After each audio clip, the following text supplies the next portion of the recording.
వీక్షకులందరికీ నమస్కారం. మే నెలలో మీకు ఏ విధమైనటువంటి ఫలితాలు కలగబోతూ ఉన్నాయి అనేటువంటి విషయాన్ని మనం ఈ వీడియో ద్వారా క్లుప్తంగా తెలుసుకునేటువంటి ప్రయత్నం చేద్దాం. వృషభ రాశి వారికి మే నెలలో ఉండేటువంటి ఫలితాలను గమనిస్తే, ఈ రాశి వారికి లాభస్థానమందు శని కుజుల యొక్క యుతి చాలా గొప్ప అదృష్టంగా చెప్పొచ్చు. అది గత మాసంలోనూ కాపాడుతూ ఉన్నది. ప్రత్యేకించి మే నెల 12వ తారీఖు వరకు శని కుజులు కలిసి ఉన్నటువంటి వాతావరణం ఈ రాశి వారికి ఉంటుంది. అది చాలా యోగం. దీర్ఘ సంచార గ్రహాలను యోగిస్తున్నాయి. అంటే దశమంలో రాహు యోగిస్తున్నారు, లాభంలో శని కుజులు యోగిస్తున్నారు, రెండవ స్థానమందు గురుడు యోగిస్తున్నారు, జన్మ రాశి యందు శుక్రుడు యోగిస్తున్నారు.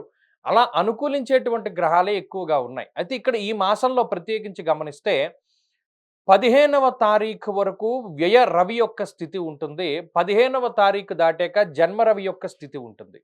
అంటే రవిగ్రహం కొంత బలహీనపడుతూ ఉన్నారు ఈ నెలలో. అలాగే 12వ తారీఖు దాటిన తర్వాత కుజుడు లాభస్థానాన్ని వదిలిపెట్టి 12వ స్థానానికి వస్తున్నారు.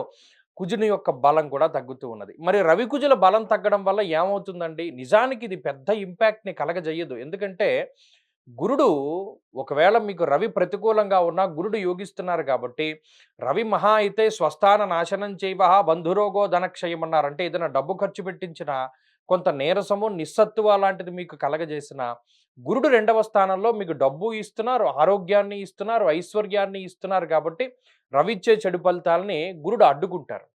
ఇక కుజుడు 12వ భావమందు కూడా ప్రతికూలించినప్పటికీ రాహు కుజుడిచ్చేటువంటి చెడు ఫలితాల నుండి కాపాడుతున్నారు. కాబట్టి ఇక్కడ వృషభ రాశి వారు భయపడడానికి ఏమీ లేదు.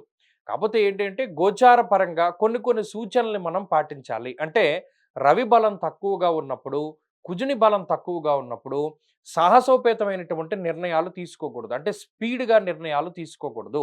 అంటే ఆచితూచి ముందుకు వెళుతూ ఉండాలి. మరీ ముఖ్యంగా ఉన్నతాధికారుల యొక్క సఖ్యత ఉండదు. ఈ విషయాన్ని గుర్తుపెట్టుకోవాలి. ప్రభుత్వాధికారుల యొక్క అనుకూలత గాని, ప్రభుత్వం తాలూకు అనుకూలతలు గాని, లేదా ఉన్నతాధికారుల తాలూకు అనుకూలతలు గాని ఈ రాశి వారికి లభించవు. వారు చెప్తారు, పై అధికారులు, ఏమంటే నాకు మరి నేను ఇంత కష్టపడ్డాను కదా! నాకేదైనా ప్రమోషన్ ఇవ్వండి అంటే, ఫస్ట్ ప్రమోషన్ లిస్ట్‌లో నీ పేరే ఉంటుందంటాడు.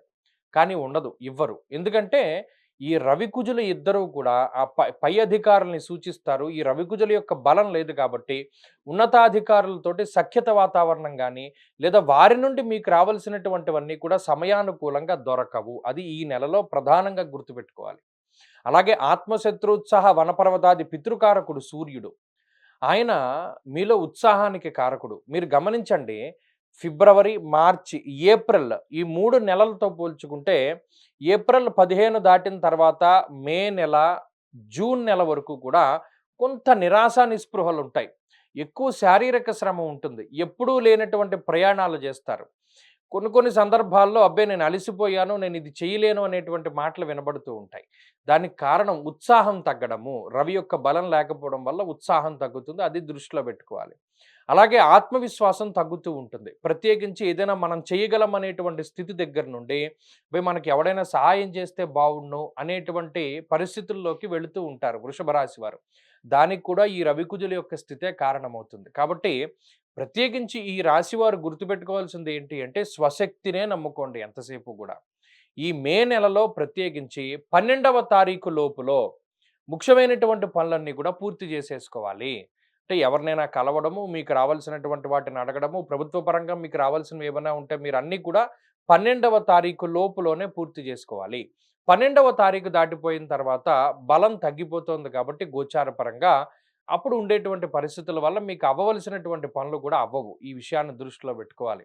అలాగే ఈ మాసంలో ప్రత్యేకించి ఎక్కువ సంఖ్యలో గ్రహాలు యోగిస్తూ ఉన్నాయి. ప్రత్యేకించి దీర్ఘ సంచార గ్రహాలు కూడా మీకు ఎక్కువగా యోగిస్తూ ఉన్నాయి కాబట్టి ఆర్థిక ఇబ్బందులు గాని, అనారోగ్య సమస్యలు గాని, లేదా మరే ఇతరత్ర సమస్యలు అంటే కుటుంబపరమైనటువంటి సమస్యలు గాని, ఇతరత్ర ఏవి కూడా బాధించవు.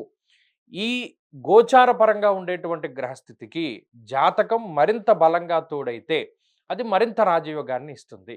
కాబట్టి వృషభ రాశి వారికి మే మాసంలో కొంత మంచి ఫలితాలే కనబడుతూ ఉన్నాయి. ప్రత్యేకించి 60% శుభ ఫలితాలని మనం ఆశించవచ్చును. వీరు మరింత అనుకూలమైనటువంటి ఫలితాలని సాధించడానికే ఎక్కువగా ఈ రాశివారు ఏం చేయాలి అంటే విష్ణు సహస్రనామ స్తోత్రాన్ని పారాయణ చేస్తూ ఉండాలి.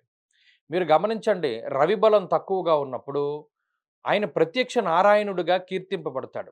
ఆదిత్య హృదయ స్తోత్రం గాని, లేదా విష్ణు సహస్రనామ స్తోత్రం గాని ఎవరైతే ఈ వృషభ రాశి వారు పారాయణ చేస్తారో, లేదు ఈ మాసంలో వచ్చేటువంటి ఏకాదశి తిథులు 2 ఏకాదశులొస్తాయి నెలలో.